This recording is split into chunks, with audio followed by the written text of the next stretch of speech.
Polres Gianyar dan Polsek Sukowati sedang mengejar WNA asal Amerika yang diduga menganiaya seorang satpam villa bernama Dewa.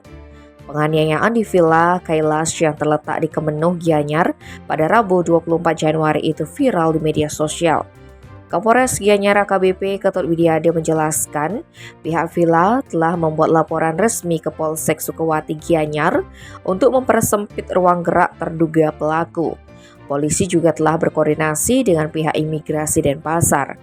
Menurut penjelasan pelapor, sebelumnya terduga pelaku menginap di villa tersebut beberapa hari. Lalu mereka menyewa motor milik villa untuk beraktivitas. Namun pada Selasa 23 Januari, salah seorang rekan pelaku mengalami kecelakaan saat mengendarai motor yang disewa dari villa. Teman dari pelaku tersebut kemudian dirawat di Rumah Sakit Siloam Denpasar. Pada Rabu 24 Januari sore, pelaku bersama rekan wanitanya mendatangi villa tersebut untuk mengambil barang-barang milik rekannya yang mengalami kecelakaan. Korban bersama Dewa Gede Widiade yang merupakan staf villa mendatangi pelaku untuk menanyakan kondisi dan keberadaan motor milik villa yang disewa. Saat itulah pelaku tanpa basa-basi melakukan pemukulan. Usai menganiaya korban, pelaku langsung kabur dengan teman wanitanya.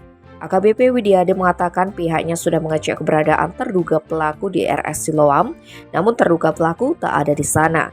Sementara itu, salah seorang karyawan villa bernama Asiti, 39 tahun, mengatakan akibat dihajar pelaku, korban mengalami cedera cukup serius.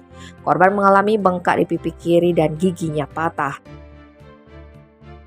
Tim Bali Express melaporkan.